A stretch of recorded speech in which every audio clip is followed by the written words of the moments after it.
안녕하세요. 사가랴에게 천사가 나타나는 장면입니다. 오늘 본문은 누가복음 1장 11절에서 25절입니다. 11절. 그때 주의 천사가 사가랴에게 나타나 분향하는 제단 오른쪽에 섰습니다. 말라기 선지자 이후 400년 동안 주의 계시가 끊긴 상황에 주의 천사가 나타난 것입니다. 제단 오른쪽에 섰다는 것은 영예로운 자리를 상징하는 것으로서 가브리엘이 불길하게 나타난 것이 아니라 기쁨을 전하기 위해 나타난 것을 암시합니다. 12절. 천사를 본 사가랴는 깜짝 놀라 두려움에 사로잡혔습니다.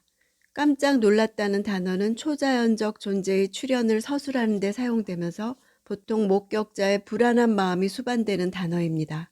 두려움에 사로잡혔다는 것은 그보다 한층 더 고조된 감정상의 동요를 보여줍니다. 공포가 그의 위에 떨어졌다는 뜻입니다. 13절. 그러자 천사가 말했습니다. 두려워하지 마라 사가랴야. 하나님께서 내 기도를 들으셨다.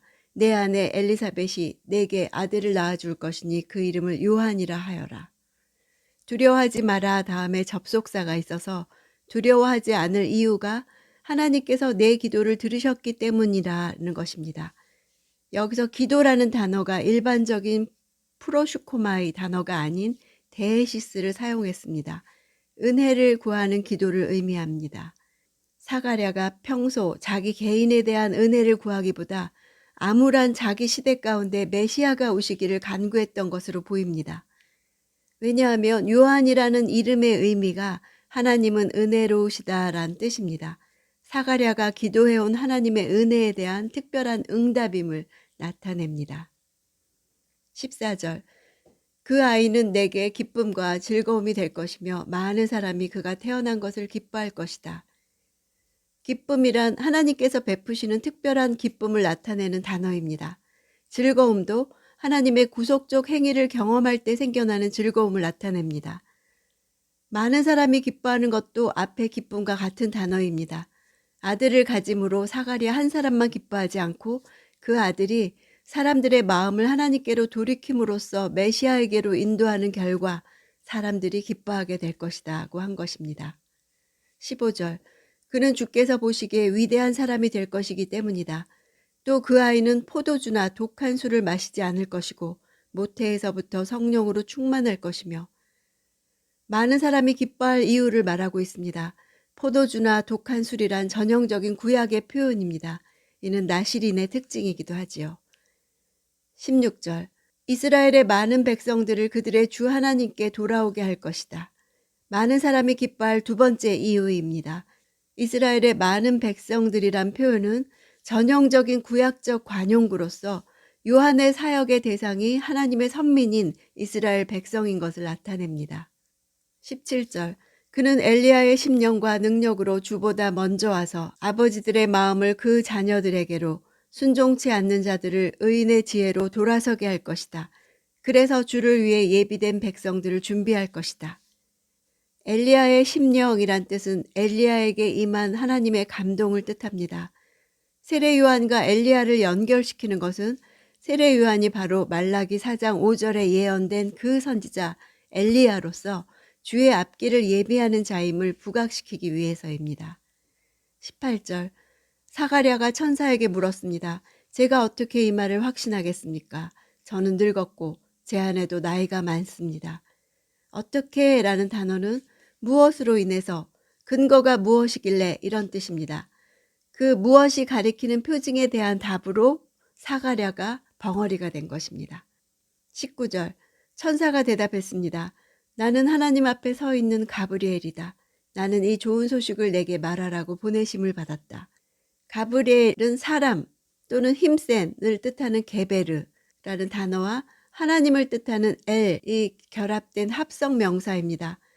뜻은 하나님의 사람 이래도 되고 혹은 하나님은 강하다 이렇게 해도 됩니다. 신약 성경에서는 누가복음에만 나오고 구약에서는 다니엘서에만 나옵니다. 구약을 잘 알고 있을 제사장 사가랴에게 가브리엘이라는 이름은 다니엘에게 나타났던 가브리엘을 떠올리게 했을 것입니다. 이 좋은 소식은 복음입니다. 아들이 구원의 사자가 될 것이기 때문입니다. 20절. 보아라, 너는 벙어리가 돼서 이 일이 일어날 그날까지 말을 하지 못할 것이다. 이는 내가 그때가 되면 다 이루어질 내 말들을 믿지 않았기 때문이다. 말을 하지 못할 것이다. 이 시제는 단순 미래가 아니라 말하는 사람의 의지를 담고 있습니다. 앞으로 이루어질 일에 대한 확실성을 보증하는 징표가 됩니다. 21절. 한편 사람들은 사가랴를 기다리고 있었는데 그가 성전 안에서 너무 오래 지체함으로 이상하게 여겼습니다. 사람들은 분향의 마지막 순서로서 제사장들이 백성에게 행하는 아론의 축복 선포의식 때문에 기다리고 있었습니다. 유대의 한 규례집에는 백성을 공포에 떨지 않게 하기 위해서 제사장은 기도를 길게 하지 말 것에 대해서 적혀 있습니다. 바깥에 있는 백성들이 성소 안에서 제사장이 어떤 병고를 당했을지도 모른다는 그런 염려를 갖지 않도록 하기 위해서였습니다. 25절. 주께서 이때 이렇게 나를 돌아보셔서 사람들 사이에서 내 수치를 없애주셨습니다. 엘리사벳의 반응은 사가랴의 반응과 너무도 다르죠. 하나님께서 자신을 돌아보셔서 사람들 사이에서 악이 낳지 못하는 수치를 없애주셨다고 찬양을 드리고 있습니다. 사가랴는 천사의 말을 확신할 수 없었습니다. 저는 늙었고 제 아내도 나이가 많습니다. 헬라어로 보면 아주 단언적으로 말했습니다. 그 말에 천사도 단언적으로 대답합니다. 나는 하나님 앞에 서 있는 가브리엘이다. 나는 이 좋은 소식을 내게 말하라고 보내심을 받았다. 우리도 큐티하면서 내게 전해지는 말씀들을 확신할 수 없을 때가 많습니다. 그 이유 또한 많습니다. 그러나 날마다 내게 주시는 말씀은 내게 좋은 소식, 복음으로 주신 것입니다. 나로서는 불가능한 장벽이 많지만 하나님은 강하다 뜻을 가진 천사를 보내셨듯 하나님이 이루실 것입니다.